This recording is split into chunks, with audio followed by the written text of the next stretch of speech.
2 Samuel, chapitre 2. Après cela, David consulta l'Éternel en disant : Monterai-je dans une des villes de Juda ? L'Éternel lui répondit : Monte. David dit : Où monterai-je ? Et l'Éternel répondit : À Hébron. David y monta, avec ses 2 femmes, Akinoam de Jizréel et Abigaïl de Carmel, femme de Nabal. David fit aussi monter les gens qui étaient auprès de lui, chacun avec sa maison. Et ils habitèrent dans les villes d'Hébron. Les hommes de Juda vinrent, et là ils oignirent David pour roi sur la maison de Juda.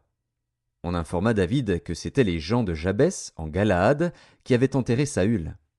David envoya des messagers aux gens de Jabès en Galaad pour leur dire : Soyez bénis de l'Éternel, puisque vous avez ainsi montré de la bienveillance envers Saül, votre maître, et que vous l'avez enterré.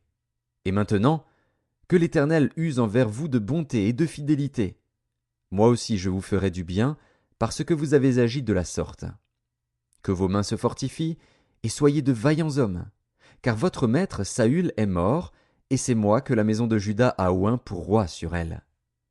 Cependant Abner, fils de Ner, chef de l'armée de Saül, prit Ish-Boshet, fils de Saül, et le fit passer à Mahanaïm. Il l'établit roi sur Galaad, sur les Guéshuriens, sur Jizréel, sur Éphraïm, sur Benjamin, sur tout Israël. Ish-Boshet, fils de Saül, était âgé de 40 ans lorsqu'il devint roi d'Israël, et il régna 2 ans. Il n'y eut que la maison de Juda qui resta attachée à David. Le temps pendant lequel David régna à Hébron, sur la maison de Juda, fut de 7 ans et 6 mois. Abner, fils de Ner, et les gens d'Ish-Boshet, fils de Saül, sortirent de Mahanaïm pour marcher sur Gabaon. Joab, fils de Tseruja, et les gens de David, se mirent aussi en marche. Ils se rencontrèrent près de l'étang de Gabaon, et ils s'arrêtèrent les uns en deçà de l'étang, et les autres au-delà. Abner dit à Joab : Que ces jeunes gens se lèvent, et qu'ils se battent devant nous. Joab répondit : Qu'ils se lèvent. Ils se levèrent et s'avancèrent en nombre égal, 12 pour Benjamin et pour Ish-Boshet, fils de Saül, et 12 des gens de David.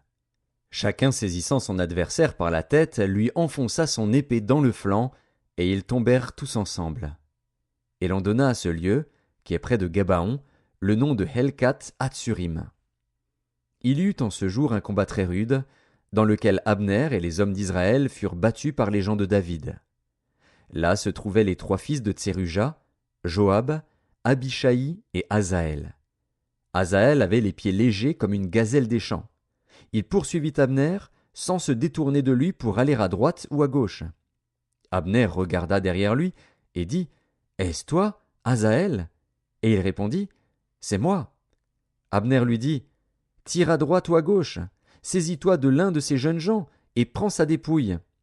Mais Asaël ne voulut point se détourner de lui. Abner dit encore à Asaël : Détourne-toi de moi. Pourquoi te frapperais-je et t'abattrais-je en terre ? Comment ensuite lèverais-je le visage devant ton frère Joab ? Et Asaël refusa de se détourner. Sur quoi Abner le frappa au ventre avec l'extrémité inférieure de sa lance, et la lance sortit par derrière. Il tomba et mourut sur place. Tous ceux qui arrivaient au lieu où Asaël était tombé mort s'y arrêtaient. Joab et Abishai poursuivirent Abner, et le soleil se couchait quand ils arrivèrent au coteau d'Amma, qui est en face de Guiar, sur le chemin du désert de Gabaon. Les fils de Benjamin se rallièrent à la suite d'Abner et formèrent un corps, et ils s'arrêtèrent au sommet d'une colline. Abner appela Joab et dit : L'épée dévorera-t-elle toujours ? Ne sais-tu pas qu'il y aura de l'amertume à la fin ? Jusque à quand tarderas-tu à dire au peuple de ne plus poursuivre ses frères ? Joab répondit : Dieu est vivant. Si tu n'eusses parlé, le peuple n'aurait pas cessé avant le matin de poursuivre ses frères. Et Joab sonna de la trompette, et tout le peuple s'arrêta. Ils ne poursuivirent plus Israël, et ils ne continuèrent pas à se battre. Abner et ses gens marchèrent toute la nuit dans la plaine. Ils passèrent le Jourdain, traversèrent en entier le Bitron, et arrivèrent à Mahanaïm. Joab revint de la poursuite d'Abner, et rassembla tout le peuple.